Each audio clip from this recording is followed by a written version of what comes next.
కొంచెం దూరం జరగండి, కొంచెం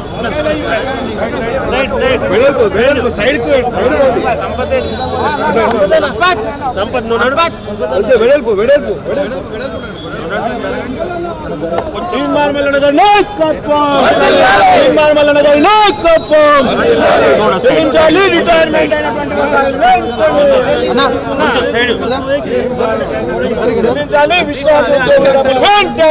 చెల్లించాలి విశ్రాంతి ఉద్యోగుల డబ్బులు వెంటనే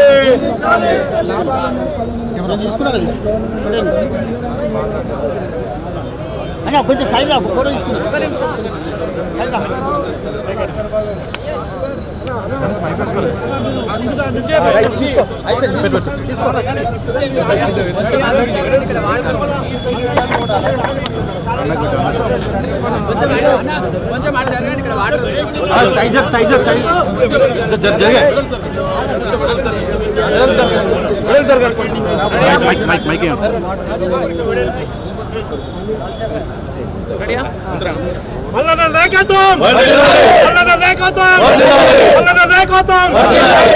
మనకు ఆల్రెడీ హామీ ఇచ్చి ఇప్పించేవారు. నేను నా బాధ్యత అన్నాడు. చాలా థ్యాంక్స్ అన్న. ఇవాళ తెలంగాణ రాష్ట్రంలో తెలంగాణ రోడ్డు రవాణా సంస్థ ఇవాళ రిటైర్ ఉద్యోగుల మోసపుచ్చుకుంటుంది.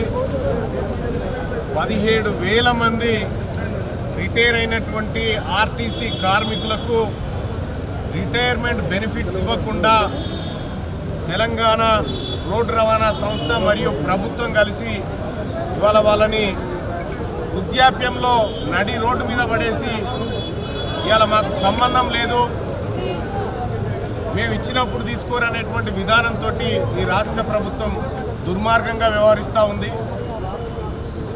ముఖ్యమంత్రి గారు మీకు చేతగానప్పుడు, మీకు ఈ పని చేతగానప్పుడు మీరు ఎందుకు ఈ ఆర్టీసీ కార్మికులకు హామీలు ఇస్తారు? ఎందుకు ఆర్టీసీ రక్తం తాగుతూ ఉన్నారు? ఆర్టీసీ పైన దిక్కుమాలిన పథకాలన్నీ పెట్టి ఆర్టీసీని ఎందుకు దివాలా తీయిస్తూ ఉన్నారు? తద్వారా కార్మికులను ఎందుకు రోడ్డు పైన వేస్తూ ఉన్నారు? ఈ రాష్ట్ర ప్రభుత్వాన్ని డిమాండ్ చేస్తూ ఉన్నాం. రిటైర్డ్ కార్మికులకు సంబంధించినటువంటి బెనిఫిట్స్ను తక్షణమే విడుదల చేయాలి. రిటైర్డ్ కార్మికులకు సంబంధించినటువంటి బెనిఫిట్స్ విషయంలో ఇప్పటి వరకు రాష్ట్ర ప్రభుత్వం ఇవ్వాల్సినటువంటి బకాయిల పైన వడ్డీతో సహా కట్టి వాళ్ళకు అప్పగించాల్సినటువంటి అవసరం ఉంది. తెలంగాణ రాష్ట్రంలో ఆర్టీసీని ముఖ్యమంత్రి గారు మీరు రాజకీయాల్లోకి రాకముందుకు ఉద్యోగంలోకి వచ్చినటువంటి వీళ్ళంతా ఉద్యోగం చేసి రిటైర్ అయినటువంటి సందర్భంలో వచ్చే బెనిఫిట్స్తోని ఈ మిగతా జీవితాన్ని గడపాలనుకుంటున్నటువంటి కార్మికులకు ఇవాళ అది లేకుండా వాళ్ళని మనోవేదన గురి చేసి ఇప్పటికే వందలాది మంది కార్మికులు చనిపోయినటువంటి ఘటన. ఇలాంటి బెనిఫిట్స్ తీసుకోకుండా పైపెచ్చు తెలంగాణ రాష్ట్రంలో మాది కార్మిక సంక్షేమ ప్రభుత్వం అని చెప్పుకుంటున్నటువంటి ఈ రేవంత్ రెడ్డి ప్రభుత్వం కార్మికులను నయవంచనకు గురి చేస్తూ ఉంది. ఇవాళ తెలంగాణ రాష్ట్రమే ఏర్పాటుకు కారణమైనటువంటి ఆర్టీసీ కార్మికులకు ఇవాళ నువ్వు ఇస్తున్నటువంటి మర్యాద ఇదా అని చెప్పి అడుగుతా ఉన్నాం. ఇవాళ ఈ కార్మికులే లేకపోతే, ఈ కార్మికుల పోరాటమే లేకపోతే తెలంగాణ రాష్ట్రం ఎక్కడిది? ఈ రాష్ట్రంలో నువ్వు ముఖ్యమంత్రి ఎక్కడివి? ఇవాళ వీళ్ళందరి ఆశయాలతోటి, వీళ్ళందరి పోరాటంతో ఇవాళ గద్దెనెక్కినటువంటి మీరు ఇవాళ కార్మికులను ఆదుకుంటాం, ఆర్టీసీని బాగు చేస్తాం, బెనిఫిట్స్ ఇస్తాం అని చెప్తూ రిటైర్మెంట్ బెనిఫిట్సే ఇవ్వకపోగా కార్మికులు దాచుకున్న సొమ్మును దాదాపు 800 కోట్లను ఈ సంస్థ మింగి కూసుంది. కార్మికులకు ఇవ్వకుండా వాళ్ళ ప్రయోజనాలు కాపాడతలేదు. సో కాబట్టి ఆర్టీసీ ఎండి గారు, మీరు ఢిల్లీలో చూసిరు ఒక ఉద్యమం, నిన్న మొన్న జంజీ ఉద్యమం చూసిరు, మరి ఆ పరిస్థితి తెచ్చుకుంటారా ఏంది అని నేను అడుగుతా ఉన్నా. ఆర్టీసీ కార్మికులందరం కూడా ఇవాళ ఏడికైతే గాడికైతుంది తేల్చుకోమని చెప్పి మీరు అంటే మాత్రం మేము తేల్చుకోవడానికి సిద్ధంగా ఉన్నాం. మీరు దానికి తయారున్నారా అని చెప్పి మేము అడుగుతా ఉన్నాం. మేము అడుగుతుంది ఏమన్నా మీ తాత జాగిరి తీసుకొచ్చి ఇవ్వమన్నామా, మీ ఆస్తులు ఏమన్నా పంచి ఇవ్వమన్నామా, లేకపోతే మీ సంస్థలో మీరు అక్రమాలకు పాల్పడి సొమ్ము ఏమన్నా ఇవ్వమని అడుగుతా ఉన్నామా? మేము అడుగుతా ఉంది మా కష్టార్జితం, మేము అడుగుతా ఉంది మేము కూడబెట్టుకున్న సొమ్ము, మేము అడుగుతా ఉంది మా చెమట చుక్కల ద్వారా నిర్మితమైనటువంటి మా ఆలోచనలతో అభివృద్ధి చెందినటువంటి ఆర్టీసీ నుంచి రావాల్సిన బెనిఫిట్స్ అడుగుతా ఉన్నాం తప్ప కానీ మీ సొమ్ము ఏమీ అడగట్లేదు. ఇవాళ నేను ఇంకో విషయం కూడా స్పష్టం చేస్తా ఉన్నా ముఖ్యమంత్రి గారికి. ఈ తమ్మిడి ఎట్టి కావాలని ఎవరు డిమాండ్ చేసినా ఎవడన్నా రోడ్ ఎక్కిండా? ఎవరు రోడ్ ఎక్కలేదే. మెట్రో 2వ ఫేజ్ కావాలని ఎవడన్నా రోడ్ ఎక్కిండా? రోడ్ ఎక్కలేదే. మరి రోడ్ ఎక్కిన వాళ్ళ కష్టాలు పట్టించుకోకుండా కమిషన్లు వచ్చే కార్యక్రమాల మీద రాష్ట్ర ప్రభుత్వం దృష్టి పెడతా ఉంటే కార్మికుల ఉసురు తప్పకుండా తగులుతుంది. నిన్ననే ఆడ ఏది లష్కర్ బోనాల కాడ రంగం ఎక్కినామని చెప్పింది. ఇది పోయే కాలం వచ్చింది ప్రభుత్వానికి అని సేమ్ అదే కనిపిస్తూ ఉంది. నీ పరిస్థితి చూస్తూ ఉంటే ఆర్టీసీతో గోక్కున్నోడు ఎవడు, ఆర్టీసీ తెరుగు పోయినోడు ఎవడు మనగడ సాగించినట్టు చరిత్రలో లేదు. ఆ పరిస్థితి కూడా ఉంది. ఇవాళ ముఖ్యమంత్రి గారు పదే పదే చెప్తా ఉన్నాం, మెట్రోను విలీనం చేసుకుంటాం, మెట్రోను విలీనం చేసుకుంటామని చెప్తాను. ఎవడన్నా మెట్రో ఉద్యోగం అడిగినాడా విలీనం చేసుకోమని? ప్రభుత్వంలో ఆర్టీసీని విలీనం చేయాలని చెప్పి కార్మికులు డిమాండ్ చేస్తే దీన్ని చేసుకోవు, దాన్ని విలీనం చేసుకుంటారట. నువ్వు అంత పెద్ద సిపాయివే అయితే నష్టాలలో ఉన్న మెట్రోని పైకి తీసుకొస్తా అంటున్నావు కదా, మరి ఈ ఆర్టీసీని తీసుకురా చూద్దాం. నీవు ఆర్టీసీని ప్రభుత్వంలో విలీనం చేస్తా అని మాట ఇచ్చి గద్దెనెక్కితే ఆర్టీసీ కార్మికులు బస్సులు ఎక్కిన వాళ్ళందరికీ కూడా కాంగ్రెస్ పార్టీ కోటేయండి ఈసారి అని చెప్పి వీళ్ళందరూ చెప్తే కదా కాంగ్రెస్ పార్టీ ఇక్కడికి వచ్చింది. సో కాబట్టి కాంగ్రెస్ పార్టీ ఇవాళ అధికారంలో ఉందంటే అది ఆర్టీసీ కార్మికుల రక్తంతో చెమటతో ఉంది తప్ప. అందుకోసమే ఈ ప్రభుత్వానికి చెప్పదలుచుకున్నాం, ఈ ప్రభుత్వానికి అలాగే ఇక్కడ ఉన్నటువంటి కార్మికులకు కూడా చెప్పదలుచుకున్నాం. సోదరులారా, ఈ ఆర్టీసీని ప్రభుత్వంలో విలీనం చేస్తే నేను దిక్కుమాలినోడు ఎవరు అడగకపోతుండే, ఎవరు రోడ్ ఎక్కకపోతుండే, దానంతలు అదే వచ్చేది. ఇవాళ ఆర్టీసీకి మాత్రమే డబ్బులు లేవా? ఆర్టీసీకి మాత్రమే డబ్బులు లేవా?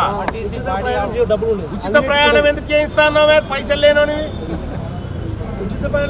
ఇవాళ రేవంత్ రెడ్డి గారి తీరు ఏది ఇగరం తప్పిన పీనిగే మోస్టోన్ మీద బయలుకు పోయినట్టుగా ఇగరం తప్పిన ప్రభుత్వం ఆర్టీసీ కార్మికులను అవమానం చేస్తూ ఉంది.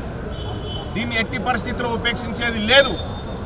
ఇవాళ ఆర్టీసీ ఆ రోజు సమ్మె చేస్తూ ఉంటే ఈ రాష్ట్ర ప్రభుత్వం నిర్లక్ష్యంగా ఉంటే సమ్మె చేస్తున్న కార్మికుల దగ్గరికి పోయి సమ్మెకు మద్దతు చేసి అండగా నిలబడి ఆర్టీసీల పక్షాన నిలబడ్డది తీన్మార్ మల్లన్న నిలబడ్డారు.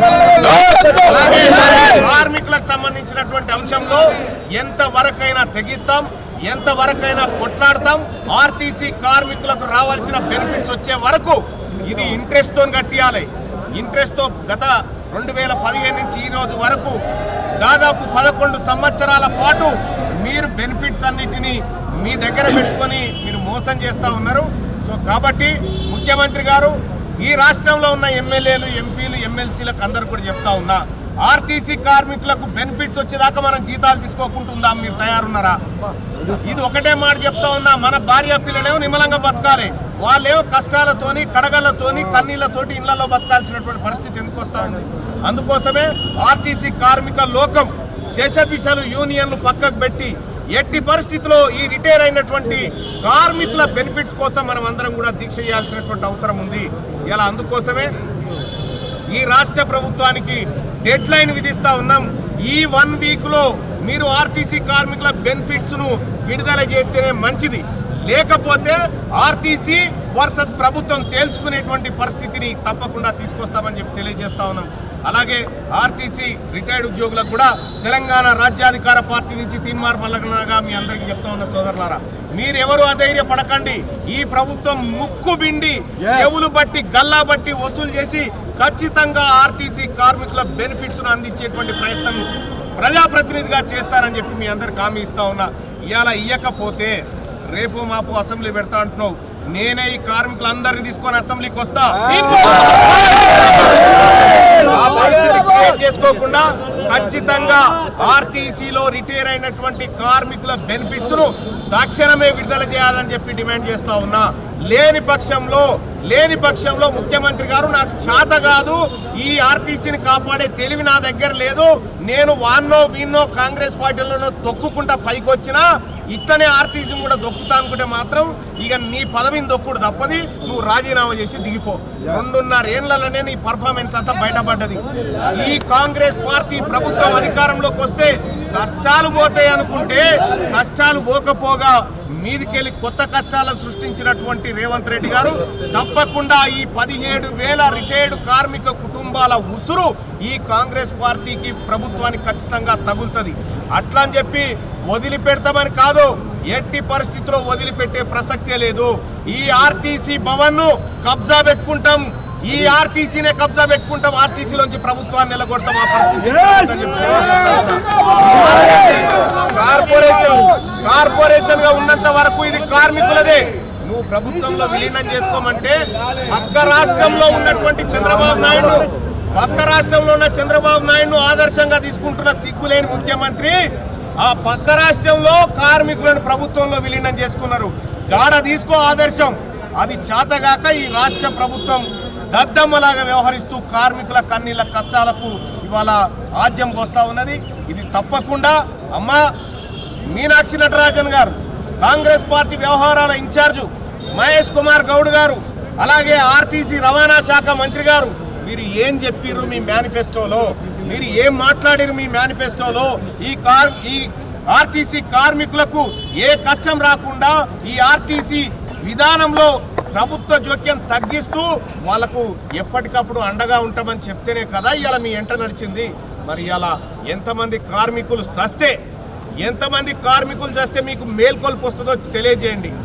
కాబట్టి ఒకటే చెప్తా ఉన్నా, ఈ రాష్ట్ర ప్రభుత్వానికి వారం రోజుల లోపల ఆర్టీసీ కార్మికులు రిటైర్ అయిన వాళ్ళు ఎవరైతే ఉన్నారో వాళ్ళ బెనిఫిట్స్ను బేషరతుగా అందజేయాలి. ఇంట్రెస్ట్తో కలిపి 2015 నుంచి ఈ వరకు మీ దగ్గర పెట్టుకున్నారు కదా, ఇంట్రెస్ట్తో కలిపి ఇవాళ నువ్వు మెట్రోను కొంటందుకు ఇంట్రెస్ట్తో తెస్తున్నావు కదా, ఆయనకి ఇంట్రెస్ట్ కడతావు కదా, మరి మేము కూడా ఇంట్రెస్ట్కే ఇచ్చినాం అనుకొని మాకు ఇచ్చాయి. లేకపోతే మాత్రం తప్పకుండా అలాగే పెన్షన్లు ఏమైంది పెద్ద ఆయన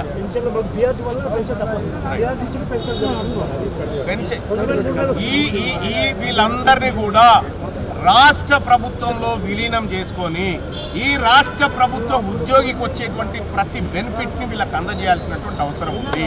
ఇక అలాగే పెన్షన్స్ విషయంలో ఆర్టీసీ కార్మికుడు 30 సంవత్సరాల పాటు ఆ బస్సును దోలుకుంటా టికెట్లను అరుచుకుంటా ఎవడన్నా తాగొచ్చో వర్రిస్తేనో తన్నుల పడుకుంటా యాక్సిడెంట్లు అనుకుంటా రాత్రి పగలనుకుంటా కష్టం చేసినటువంటి కార్మికులకు 30 ఏళ్ల తర్వాత కూడా పెన్షన్ సరిగా లేదు. మరి ఎమ్మెల్యేలు, ఎంపీలు, ఎమ్మెల్సీలు 10 రోజులు డ్యూటీ చేస్తే జీవితకాలం పెన్షన్ ఇచ్చే దుర్మార్గమైన ప్రభుత్వం ఎక్కడ ఉంటుందా? ఇవాళ ఉంటే ఉద్యోగస్తులకు పెన్షన్లు ఉండాలి కానీ రాజకీయ నాయకులకు పెన్షన్లు ఎందుకని నేను అడుగుతా ఉన్నా. కాబట్టి ఆర్టీసీ కార్మికులకు పెన్షన్ విషయంలో కూడా అన్యాయం జరుగుతూ ఉంది. ఈ అన్యాయాన్ని సరిదిద్దాల్సినటువంటి అవసరం ఉంది. తెలంగాణ రాష్ట్ర ప్రభుత్వాన్ని డిమాండ్ చేస్తా ఉన్నా, పొన్నం ప్రభాకర్ గారు మీరు తక్షణమే స్పందించి ఆర్టీసీ రిటైర్డ్ ఉద్యోగులకు సంబంధించినటువంటి బకాయిలను మిత్తితో సహా కల్పించి పెన్షన్ బాధలు కూడా తీర్చాల్సినటువంటి అవసరం ఉంది. అలాగే మొన్న సమ్మె కారణంగా ఇచ్చినటువంటి హామీలలో 1-2 మినహా దేన్ని కూడా అమలు చేయలేదు. మరి అమలు చేయకపోతే ఎవడు అడగడని అనుకుంటున్నారేమో, అడిగే వాళ్ళు కూడా ఉన్నారు. అదే తీన్మార్ మల్లన్న ఆ హామీలన్నింటినీ అమలు చేయాలని చెప్పి డిమాండ్ చేస్తాం. అలాగే బడ్జెట్లో మొన్న 4,360 కోట్ల రూపాయలు ఆర్టీసీ కోసం పెడుతున్నామని చెప్పి రాష్ట్ర ప్రభుత్వం చెప్పి కేవలం 3,300 కోట్ల రూపాయలు మాత్రమే ఖర్చు చేసేయడం అంటే దాదాపు 1,000 కోట్ల రూపాయల ఆర్టీసీ సొమ్మును ఏ దొంగలు మింగుతా ఉన్నారు, ఎవరెత్తుకపోతా ఉన్నారని చెప్పి మేము అడుగుతా ఉన్నాం. ఆర్టీసీ కార్మికులకు సంబంధించినటువంటి విషయంలో తెలంగాణ రాజ్యాధికార పార్టీ కానీ తీన్మార్ మల్లన కానీ ఎక్కడ రాజీ పడకుండా ఈ ప్రభుత్వం మెడలు వంచి వీళ్ళ కష్టాలు తీర్చడంలో ఖచ్చితంగా ముందు వరుసలో ఉంటామని చెప్పి తెలియజేసుకుంటూ ఈ ఆర్టీసీ పెన్షన్ కార్మికులు ఎవరైతే ఉన్నారో వాళ్ళ విషయంలో కానీ రిటైర్డ్ కార్మికుల బెనిఫిట్ విషయంలో కానీ తెలంగాణ రాజ్యాధికార పార్టీ వీళ్ళ ఆందోళనకు సంపూర్ణ మద్దతు తెలియజేస్తా ఉందని చెప్పి మీ అందరికీ తెలియజేసుకుంటూ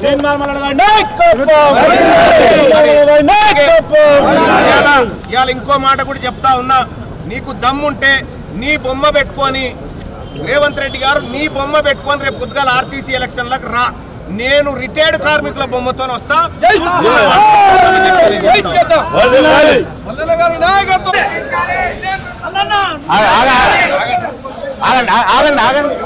వాళ్ళు ఆపడానికి ఒక కారణం ఉంది, మనం మాట్లాడడానికి ఒక పద్ధతి ఉంది. ఆగండి ఇప్పుడు సిఐ గారు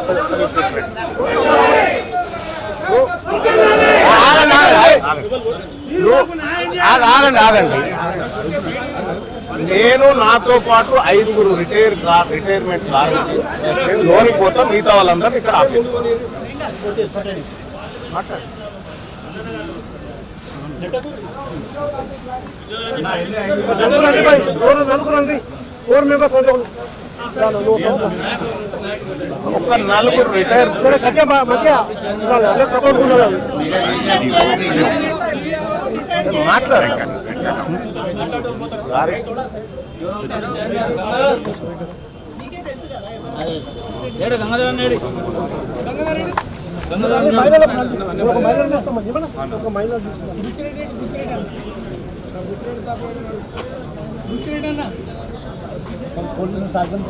అంటే ఒకటి ఇది ఘర్షణ వాతావరణంలో కాకుండా సామరస్యంగా ఉపయోగించేటట్టు చూడండి. అంటే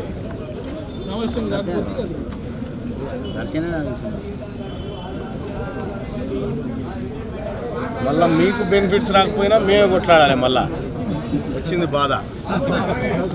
మీకు డిఎల్ కావాలన్నా హెచ్ఆర్ఏ కావాలన్నా మేమే కొట్టాం. కరోనాలో ఏమైంది, పోలీసు వాళ్ళకి సగం జీతం ఇస్తా అంటే అట్లీటర్ రాని కొట్లాడినందుకు పోలీసు వాళ్ళు కేసు పెట్టిన మీద పోలీసు వాళ్ళకి ఫుల్ జీతాలు ఇవ్వమన్నారు. పోలీసు వాళ్ళకి జీతాలు ఇవ్వమని నేనే కొట్లాడినా, పోలీసు వాళ్ళు నా మీద కేసు పెట్టినా. గమ్మత్తు కరోనాలో ఇంట్లోకి బయటికి వెళ్ళి చూస్తాడో పోతాడో తెలియదు, రోడ్డు మీద ఉన్నాడా మొత్తం ఇవ్వాలి జీతం అన్నందుకు పోలీసు వాళ్ళకి జీతాలు ఇవ్వమంటావా నువ్వు అని కేసు పెట్టి పోలీసు వాళ్ళు ఉన్నది.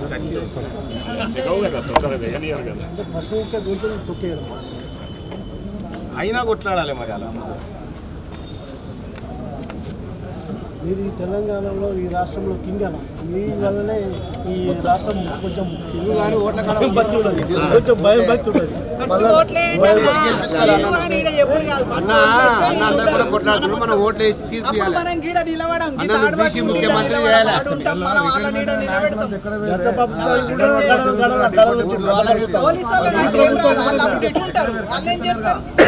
తెలిపిన సంఘ నాయకులు దొంగ నాయకులు అంటే ఎక్కడ పోయారు?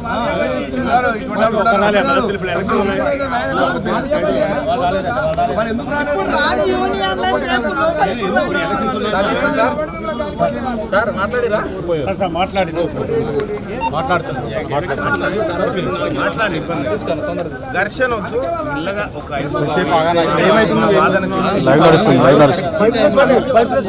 ఇబ్బంది లేదు.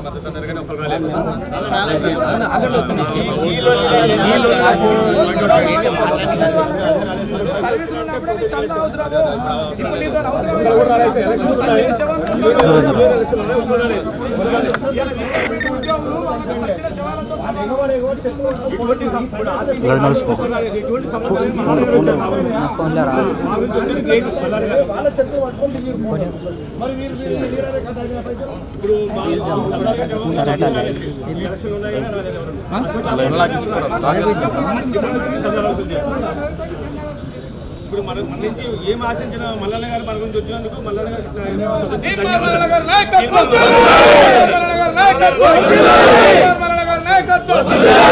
ఉద్యోగులకు రావాల్సిన బకాయిలు వెంటనే యాజమాన్యం మండి వైఖరి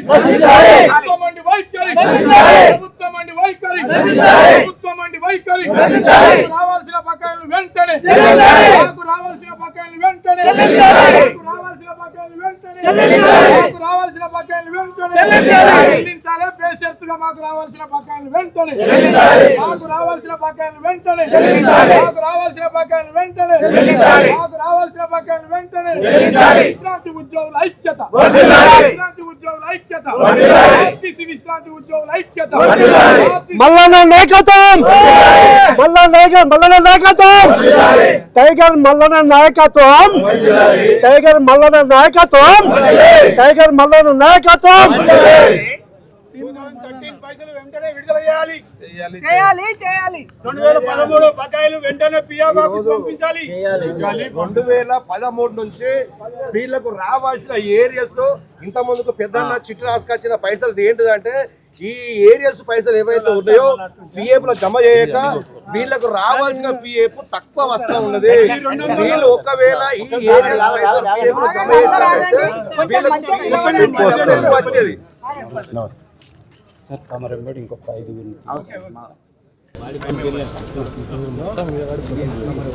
నిజమైన రిటైర్డ్ మీరు రండి.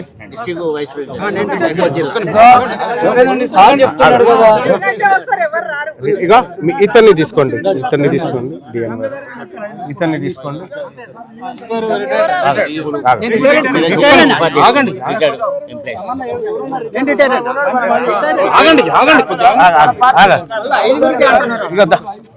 ఈయన తీసుకోండి. ఒక్క సంపత్ నూరా ఒక్క నీరు సార్ రండి సార్. సంపత్ మాట్లాడు ఇక మిగతా వాళ్ళు ఉండండి వీళ్ళే.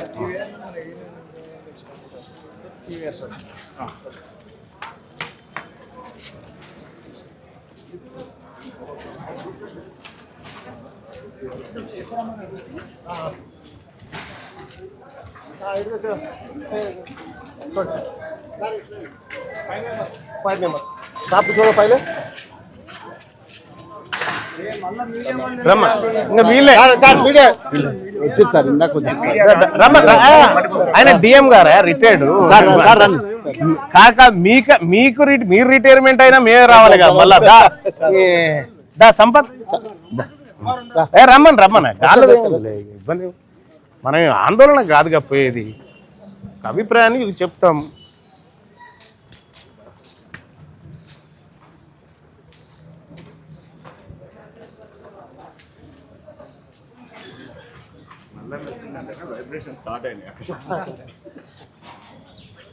గత ప్రభుత్వాలు కూడా నీళ్లు తెచ్చిండు మళ్ళా.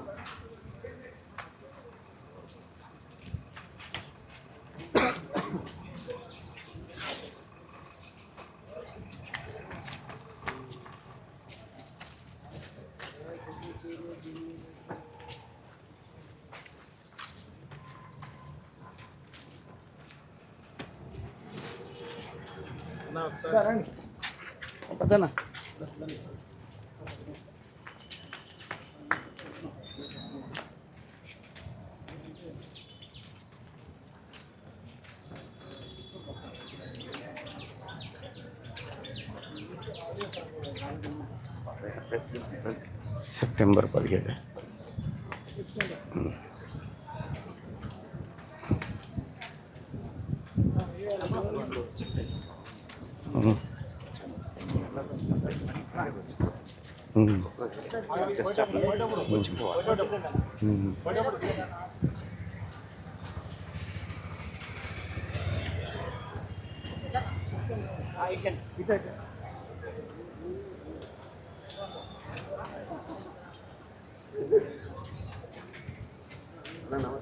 నమస్తే పెద్దనా.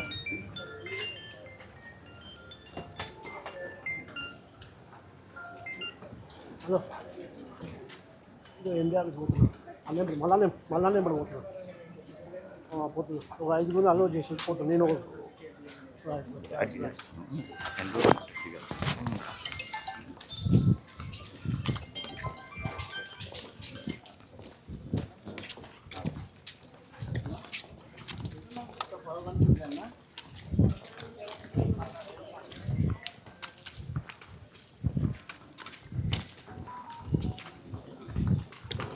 ఎమ్మెల్యే ఆర్టీసీ వచ్చాను 95 వచ్చింది.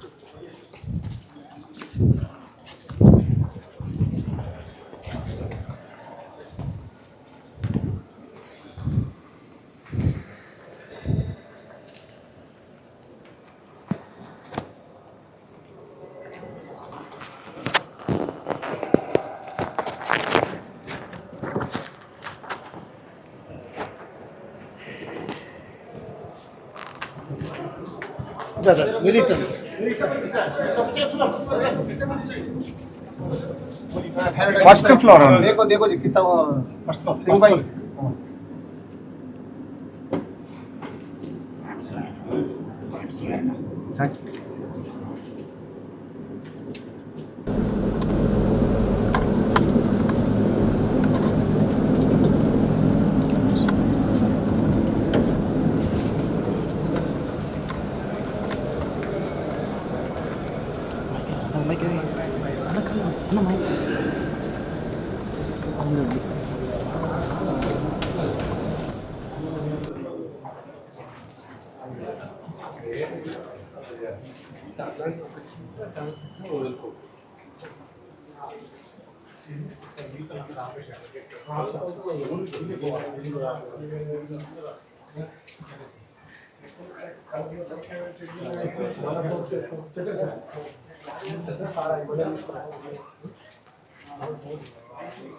గేట్ నేను ముందు అది సీడ పెట్టింది ఇక్కడ ఇంకా రావాలి డాక్టర్ దిగి ఇట్లా రావాలి ఇంకా చిన్న గేట్ పెట్టుకొని రావాలి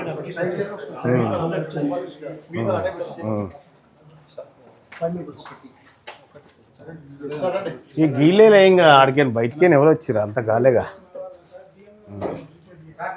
నమస్కారం.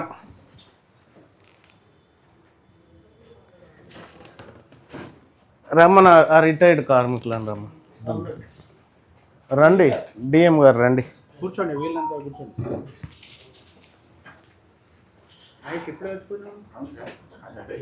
మీకు ఎట్లా సార్ మంచిగా అనిపిస్తుందా వీళ్ళు ఇట్లా తిరుగుతుంటే?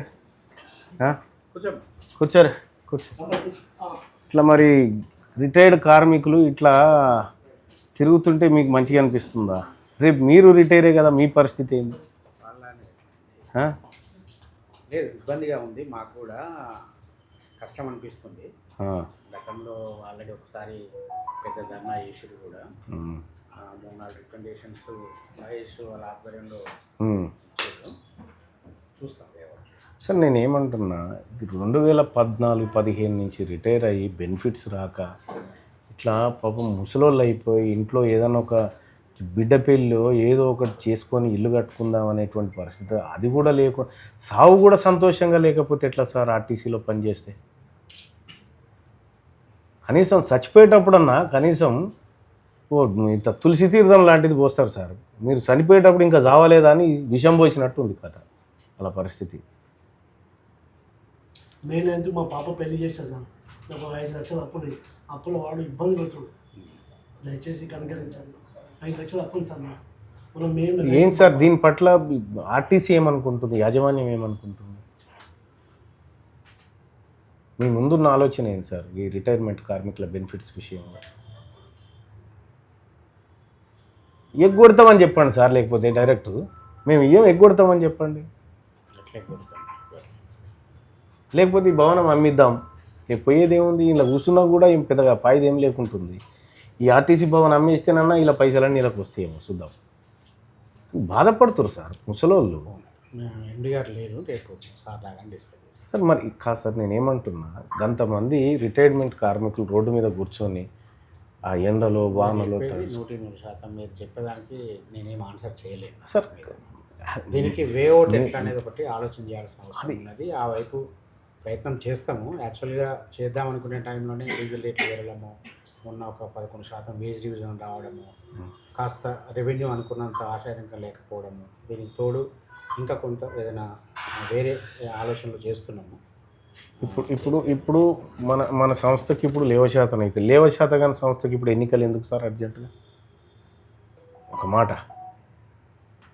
దాని మీద ఉన్న ఇంట్రెస్టు ఆర్టీసీకి యాజమాన్యానికి విలీనం మీద లేదు. విలీనం మీద ఉంటే ప్రభుత్వ ఉద్యోగుల ప్రభుత్వం చూసుకునేది కదా సార్. ఆ పని చేయకపోతే, ప్రభుత్వం పైన మీరు ఒత్తిడి పెట్టకపోతే, వీళ్ళేమో చనిపోబట్టే ఇప్పటికో 300 మంది 400 మంది చనిపోయాయి. 17,000 మంది రిటైర్ అయిపోయి వాళ్ళు దాచుకున్న డబ్బును కూడా మీరు వాడుకొని వాళ్ళకి చెందకుండా వాళ్ళకి పెన్షన్స్ తక్కువ వచ్చే విధంగా మీరు ఇలా ఈ కార్యక్రమం చేయడం ఇది తప్పు సార్. ఇది మంచిది కాదు. మీరు సరిదిద్దుకోండి. చెప్పండి సార్, మీరేం చెప్తారో చెప్పండి. అదే సార్, యాక్చువల్గా అంటే అన్ని రకాలుగా అన్యాయం జరుగుతుంది రిటైర్మెంట్ కార్మికులకి. 2017 pay scale, 2021 pay scale arrears రావాలి, difference of gratuity earned leaves arrears రావాలి, డిఏ ఏరియర్స్ రావాలి. ఇది డబ్బుల పరంగా. ఇంకపోతే పిఎఫ్ పెన్షన్స్ పరంగా ఘోరంగా ఏంటంటే 2009 పే స్కేల్ మీద ఇప్పుడు మా పెన్షన్ ఫిక్స్ అయింది. అన్యాయం కదా సార్ ఇది. అప్డేషన్ చేయకపోవడం వల్ల అప్పుడు కూడా డబ్బులు లేట్గా ఇవ్వడం వల్ల వాళ్ళకి కట్టలేదు, ఆ డబ్బులు కట్టలేదని వాళ్ళు అంటారు, ఇచ్చినామని వీళ్ళు అంటారు. అది చేయించాల్సిన బాధ్యత మేనేజ్మెంట్. ఎందుకంటే ఇది ఒక సపరేట్ పిఎఫ్ ట్రస్ట్ ఉంటుంది. మేము నమ్మకంతో ఉన్నాం. రిటైర్ అయినాక ఇప్పుడు మాకు తెలిసింది మనకు 9లో అయిందని. అంటే కనీసం నాకు 40% పెరుగుతుంది పెన్షన్, అందరికి కూడా అట్లాగే పెరుగుతుంది. సో అది జీవితాంతం వస్తుంది. జీవితాంతం వచ్చేది లాస్ అయినాం. సో దాని మీద ఫోర్స్ లేదు, చూద్దాం అని అంటున్నారు. మూడోది ఏంటంటే మెడికల్ ఫెసిలిటీ మరీ ఘోరంగా. ఏ సంస్థ అయినా ఎవరైనా మెడికల్ ఫెసిలిటీ దాన్ని ఉన్నదాన్ని సార్ ఒకటి ఈ ఆర్టీసీ హాస్పిటల్లో షుగర్ లేని ఆర్టీసీ కార్మికుడు ఉన్నాడా సార్ ఇప్పుడు? అంటే ఆర్టీసీ హాస్పిటల్ అయితే వాళ్ళు చెప్పినంత దారుణంగా అయితే లేదు సార్. 2-3 సంవత్సరాలు మీరు నాకు ఒక నమ్మకం. తార్నాక హాస్పిటల్లో ఒక 5 ఏళ్ల క్రితం ఉండే వాతావరణం వేరు. ఈ రోజున మా వాళ్ళే ఒప్పుకుంటారు చాలామంది. ఎందుకంటే 24/7 ఆపరేషన్ థియేటర్స్ అందుబాటులో వచ్చినాయి, డయాలసిస్ సెంటర్ అందుబాటులో వచ్చింది, బ్లడ్ బ్యాంక్ అందుబాటులోకి వచ్చింది, ఫార్మసీ 24 గంటలు అందుబాటులో వచ్చింది. సో ఈ మెడిసిన్స్ ఈ మధ్య లేకపోవడం అనేది అంటే ఏదైతే మేము ప్రొక్యూర్మెంట్ యాక్షన్ ఇనిషియేట్ చేసామో సప్లయర్ దగ్గర ప్రాబ్లం వచ్చి ఇరాన్ వార్ దగ్గర అట్లా కొంత ఇష్యూస్ వచ్చి ఒక సప్లై డిలే కావడం వల్ల మళ్ళీ దాన్ని తిరిగి రెస్టోర్. ఇరాన్కి ఎందుకు వస్తాయి సార్? అంటే కొన్ని ఫార్మసీ మెడిసిన్స్ బయట నుంచి వచ్చే ఉన్నాయి. 90% ఫార్మా ఇండియాని ఎక్స్పోర్ట్ చేస్తుంది సార్. అంటే మనం ఏదైతే 10 రూపాయలకు వస్తువు కొన్నామో ఆ 10 రూపాయలకు అమ్మడానికి వాళ్ళు విల్లింగ్ లేరు. దాని మీద 15 అట్లా అడిగినప్పుడు దానికి మీద నిర్ణయం తీసుకోవడంలో కొంత ఒకటి సార్, ఆర్టీసీ ఇప్పుడు రిటైర్మెంట్ కార్మికులకు ఆరోగ్యపరమైన సమస్యలు వస్తూ ఉంటాయి. వచ్చినప్పుడన్నా కనీసం ఆడ 2 నెలలకు షుగర్ టాబ్లెట్స్ అవి ఇచ్చేయండి. ఇప్పుడు 1 నెలకి ఇస్తున్నారట. అట్లాంటిది ఏమైనా ఉంటే సరి చేసుకోండి. 2 నెలలకు ఇవ్వడానికి ఆల్రెడీ ఇన్స్ట్రక్షన్స్ ఇచ్చినాము చీఫ్. అట్లాంటిది ఏమైనా ఉంటే సరి చేసుకోండి. మీద నిర్ణయం తీసుకున్నాము, 2 నెలలకు ఇస్తాం. రైట్. ఒకటి సార్.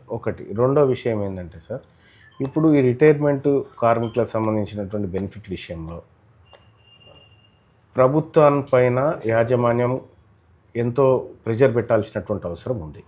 రెండోది, మెగా కృష్ణారెడ్డికి డబ్బులు ఇవ్వడం కోసం 20 తారీఖు నుంచే లెక్కలు చేసి 1 తారీఖు వరకు ఆయన అప్పచెప్తారు.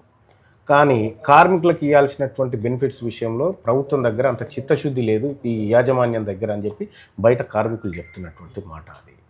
సో కాబట్టి నేను ఏమంటున్నానంటే, మీరు ఏదో ఒకటి డిసైడ్ చేసుకోండి సార్. ఇస్తారా ఇవ్వరా, ఇస్తే ఎప్పుడు ఇస్తారు అనేది డిసైడ్ చేసుకోండి. మీరు చేయకుండా ఇంకా వాళ్ళు అట్లే ఓరిపోతారు అంటే రేపు మీరు మా దాంట్లో ఒకరే కదా సార్. రేపు రిటైర్ అయిన తర్వాత మీరు కూడా బస్ భవన్ ముంగడికి రావాల్సిందే, మిమ్మల్ని లోపలికి రానియరు. మీరు మళ్ళీ ఇంకో అధికారి దగ్గరకు వచ్చి మాట్లాడదాం, మళ్ళీ వేదన చెప్తున్నామన్నా ఇదే పరిస్థితి. ఇప్పుడు అదే డిస్కస్ చేస్తున్నారు. చాలా దారుణంగా ఉంది పరిస్థితి. మరి ఇంత దారుణంగా ఉంటే ఎట్లా సార్? ఇది మానవ హక్కుల ఉల్లంఘన కిందకి వస్తుంది సార్. ఇది సార్ ఇప్పుడు కార్మికుడు బస్ కింద పడి ప్రయత్నం చేశాడు. అది మనం జరిగితే మీరు బిల్లు అందరూ బిల్లు పెట్టాం. ఆవేశం లేదు సార్, ఆవేదనతో ఉన్నారు. మీరు అర్థం చేసుకోండి సార్. సార్ పోలీసులు లాగేపటికే లేకపోతే మీరు బ్లేమ్ అవుతారు, డిపార్ట్మెంట్ బ్లేమ్, అందరూ బ్లేమ్ అవుతారు సార్. గిరిమేష్ చూద్దాం, రేపు సార్ రాగానే ఒకసారి డిస్కస్ మీరు ఒకసారి మాట్లాడండి. సో ఒక విషయం కూడా చెప్పండి సార్, ఎందుకంటే ఇది కార్మికుల అంశమే కాదు, ఆర్టీసీ ఉన్నదా ఆగమైపోయిందా అనేది కూడా ప్రజలకు చెప్తే ప్రజలు కూడా ఒక అంచనాకు వస్తారు, ఉన్నదా పోయిందా అనేది. ఇది ఇంకా బతుకుందని అనుకుంటారు జనం అంతా బయట. అయిపోయింది ఇది ఏది దింపుడు గాలెం కాడుందన్న సంగతి ఇప్పుడు అర్థమవుతుంది దీని లోతుపాతులు చూస్తూ ఉంటే. 10-12 ఏళ్ళ నుంచి మనం రిటైర్మెంట్ కార్మికుల బెనిఫిట్స్ ఇస్తలేమంటే ఏమైనా ఉన్నదా ఈ భూమి మీద? ఏమన్నా ఏ సంస్థలో ఉన్నదా ఇట్లా? ఒక ఆర్టీసీలో తప్ప, అంటే బకాయిల విషయంలో తప్ప మిగిలిన విధంగా ఆర్టీసీ పురోగతిలో ఉందని చెప్పచ్చు. ఈ దొంగది కాదు దొడ్లకు రాదా అట్లా అంటే ఏం లాభం సార్? ఏంటంటే రిటైర్మెంట్ బెనిఫిట్స్ ఇవ్వకపోవడం అనేది చాలా రోజులుగా జరుగుతున్న విషయం. ఇది దాన్ని పక్క పెడితే కొత్త డిపోలు కావచ్చు, కొత్త బస్సులు కావచ్చు, కొత్త రూట్ల విషయంలో తార్నాక హాస్పిటల్ సదుపాయాలు పెంచడంలో కానీ మీరు నిన్నే రిజల్ట్స్ చూశారు. 1000 మంది డ్రైవర్లు, ఒక 1000 మంది శ్రామిక రిక్రూట్మెంట్ చేస్తూ ఉన్నారు. అర్హులు దొరక కూడా కొన్ని మిగిలిపోయినట్టు. అంటే రిక్రూట్మెంటే లేని రోజుల నుంచి అటువంటిది ఈ రోజున 4500 మంది రిక్రూట్మెంట్ కావాల్సిన యాక్షన్ ఇనిషియేట్ చేసారు. 2000 మంది సెలెక్ట్ అయ్యిండ్రు. సూపర్వైజర్స్ రిక్రూట్మెంట్ కూడా జరిగిపోయింది. 200 ఊపర్ షేర్వాన్ అయితే పర్ఫెక్ట్. ఇవన్నీ కూడా అంటే జరుగుతున్నాయి. 3000 బస్సులు కొత్తగా కొనడము, కొత్త డిపోలు కట్టడము, బస్ స్టేషన్స్ కట్టడము, సౌకర్యాలు పెంచడము, తార్నాక హాస్పిటల్లో సదుపాయాలు పెంచడం అనేది జరిగింది. సో ఈ ఒక్క రిటైర్డ్ ఎంప్లాయీస్ బాకీ విషయంలో మాత్రం ఇబ్బందికరంగా ఉంది. కాదు సార్, యాక్చువల్గా సార్ హై ప్రియారిటీ ఇవ్వాల్సింది రిటైర్మెంట్ కార్మికులకేనా? ఇవ్వాలి. రిటైర్మెంట్ ఎంప్లాయీకి హై ప్రియారిటీ ఇవ్వకుండా వాళ్ళ డబ్బు రావాల్సిన డబ్బులు ఇవ్వకుండా మిగతాదంతా జరుగుతుంది. ఇదొకటే అంటే దాదాపు ఎన్ని వందల కోట్లు సార్ ఇవ్వాల్సిన? ఒక్కొక్కరు 37 ఏళ్ళు చేసి నా డబ్బు కొన్ని నాకు వందల రావాలి కోట్ల అంటే రూపాయలు ఇవ్వాలి సార్ బకాయిలు. మరి ఒక్కసారి టికెట్ తీసుకోకుండా బస్సు ఎక్కితేనేమో మీరు వాడిని పట్టుకొని ఇంకేదో ఫైన్ వేసి చేస్తారు. మరి మిమ్మల్ని ఏం చేయాలి సార్ జనం ఇలా రిటైర్మెంట్ బెనిఫిట్స్ ఇవ్వకపోతే? మానవ హక్కుల ఉల్లంఘన సార్. 300 మంది చావుకు కారణం సార్. మీ మీద కేసులు పెట్టాలి సార్, మిమ్మల్ని లోపటేయాలి, జైలు వేయాలి, మిమ్మల్ని బయటికి వెళ్ళనియొద్దు, మిమ్మల్ని ఈ అరాస్పాట పెట్టాలి ఈ భవన్ ఎప్పుడో.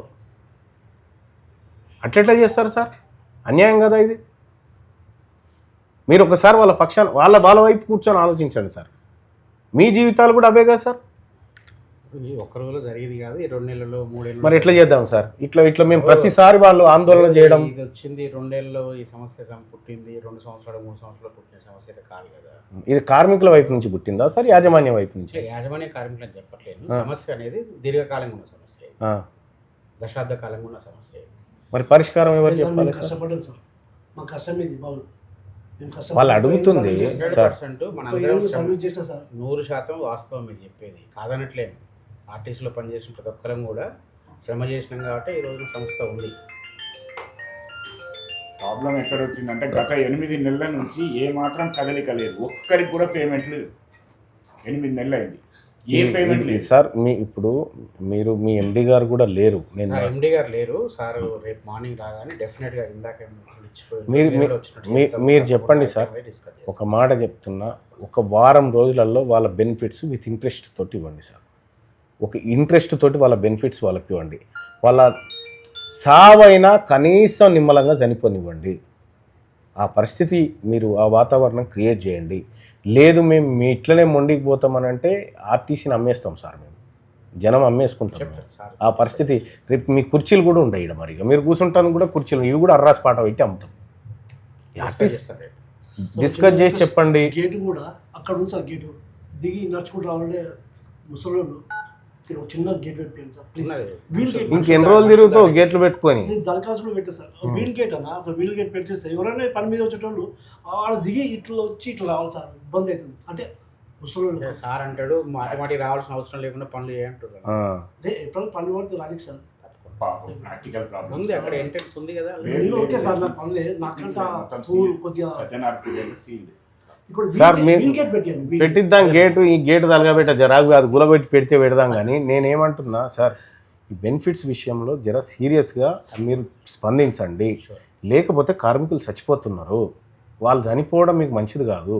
వాళ్ళు అట్లా మాకు రాకపోయే బెనిఫిట్స్ రాకపోయే, బిడ్డ ఆనే ఉండే, ఇల్లు ఇన్నే ఉండే, అప్లోడ్ ఆనే ఉండే అని అవస్థపడుతూ చనిపోవడం అనేది మంచిది కాదు సార్. మానవ హక్కుల ఉల్లంఘన కిందకి వస్తుంది. దీన్ని మీరు ఖచ్చితంగా మీరు ఎండి గారితో మాట్లాడండి. మీ సంబంధిత శాఖ మంత్రి గారితో నేను కూడా మాట్లాడతాను. ప్రభుత్వం దృష్టికి నా వైపు నుంచి కూడా తీసుకుపోతాను. మనం అందరం కలిసి రిటైర్మెంట్ కార్మికులకు న్యాయం చేసే కార్యక్రమం చేయాలి సార్. మీ వంతు బాధ్యతగా మీరు చేయండి. లేకపోతే ఇంకొక 1-2 ఏళ్ల తర్వాత మీరు కూడా మా దిక్కు వస్తారు. గంతే.